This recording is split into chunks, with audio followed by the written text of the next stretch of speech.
Minasan ohayo gozaimasu. Konnichiwa, konbanwa. Ryo Karebe desu. Yosh!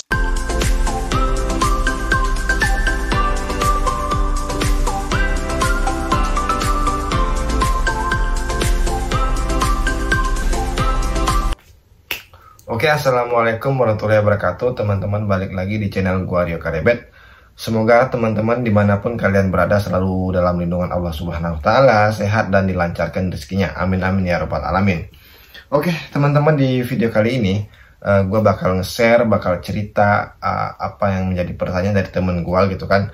Apakah masih worth it bekerja di Jepang pada tahun 2024?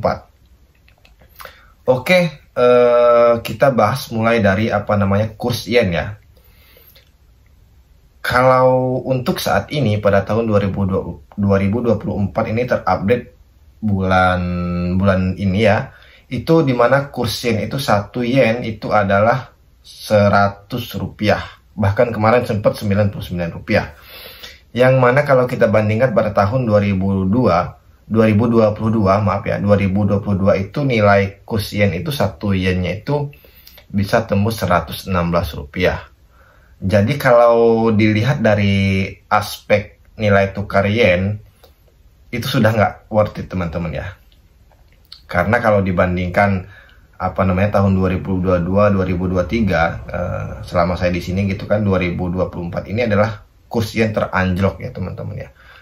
Ya, tapi kan balik lagi, itu kan kurs yen kan bisa berubah setiap saat. Tapi dari tahun ke tahun, kalau saya lihat dari 2022, 2023, dan sekarang 2024, itu sudah mulai jauh teman-teman, turun kurs yennya. Maka dari itu, karena kurs yen sekarang itu lagi melemah terhadap dolar Amerika Serikat.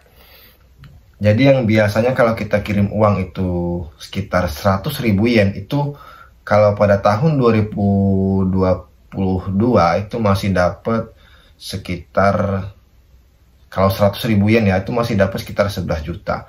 Tapi kalau pada tahun 2024 ini kita kirim 100.000 yen itu hanya 10 juta teman-teman. 1 juta udah lenyap di situ aja. Ini kalau kita bicara dari segi kurs yen ya, dari segi nilai mata uang. Terus kalau kita berbicara tentang gaji ya teman-teman ya. Ya, kembali lagi ke rezeki kita masing-masing. Tapi di Jepang ini setiap prefektur ya, kalau kita Indonesianya itu setiap provinsi itu memiliki upah minimum rasionalnya berbeda-beda. Misalnya Tokyo itu per jamnya itu gajinya berapa. Misalkan di prefektur Kyoto, Osaka itu tiap daerah beda-beda ya teman-teman ya. Tapi ya menurutku ya teman-teman ya, selama aku ada di sini itu dengan gaji yang sekian itu gimana ya, kalau dipikir-pikir biaya hidup di Jepang ini cukup mahal ya teman-teman ya. Karena apa?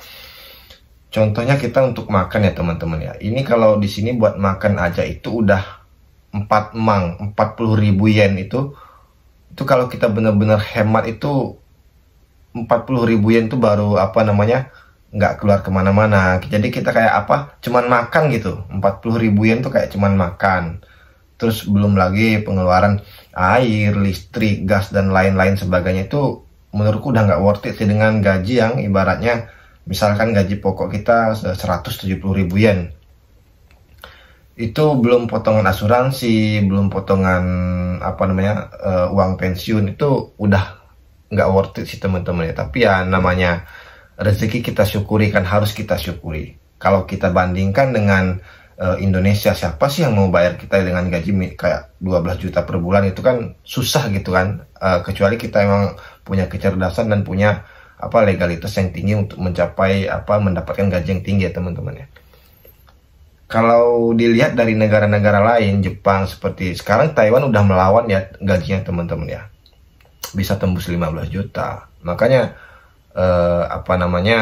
kalau dibilang worth it sih, kalau saya pribadi ya teman-teman, menurut saya sudah nggak worth it lagi buat pada tahun 2024 itu belajar lagi bahasa Jepang, berangkat ke Jepang gitu. Karena gini ya teman-teman ya, misal nih kita obrolin kayak dua negara ya, kita omongin Jepang dan Taiwan lah ibaratnya. Kalau mau ke Jepang itu proses belajarnya bisa sampai 1 tahun baru bisa berangkat. Nah, dari segi waktu aja kita udah lama menunggu ya teman-teman. Kalau ke Taiwan itu kan rata-rata nggak nyampe 1 tahun teman-teman, karena dia nggak begitu perlu kursus bahasanya ya. Apa yang penting sehat gitu, bisa berangkat ya teman-teman, yang penting ada uang gitu kan. Terus dari segi waktu kita udah kalah ya teman-teman, kalau mau ke Jepang tuh bener-bener harus sabar ya teman-teman, karena saya sendiri mengalami gitu kan. Dari segi nilai tukar yen juga sekarang nilai yen sangat lemah. Tapi satu hal yang perlu kita ingat ya teman-teman ya, berapapun gaji kita, berapapun pendapatan kita, kita harus syukuri, karena itulah rezeki yang kita terima dari Allah Subhanahu wa Ta'ala. Buat teman-teman yang masih pengen ke Jepang, yang lagi belajar bahasa Jepang di Indonesia, tetap semangat, karena meskipun sekarang nilai yen lagi jatuh, siapa tahu kedepannya kan akan naik, kita kan nggak ada yang tahu gitu kan. Kita berdoa aja yang terbaik gitu kan. Buat kalian yang lagi belajar bahasa Jepang di Indonesia, tetap semangat belajarnya. Ayo kita raih cita-cita dengan jalan kita sendiri, dengan pilihan kita sendiri. Yang penting kita yakin, kita berdoa, kita jalin dengan baik, insya Allah akan tercapai teman-teman. Mungkin itu aja tentang kalau ditanya apakah masih worth it bekerja di Jepang pada tahun 2024 ini, kita nggak bisa bilang nggak worth it, nggak bisa bilang worth it ya, karena kita kita melihat dari sudut pandang mana gitu kan.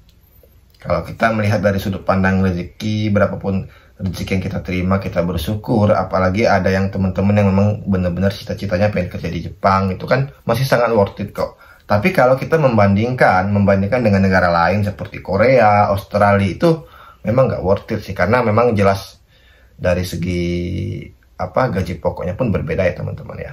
Ya intinya tetap disyukuri, berapapun itu adalah rezeki kita teman-teman. Oke teman-teman, mungkin cukup sampai di sini video kita kali ini, semoga bermanfaat. Kita ketemu lagi di video selanjutnya. Arigatou gozaimasu.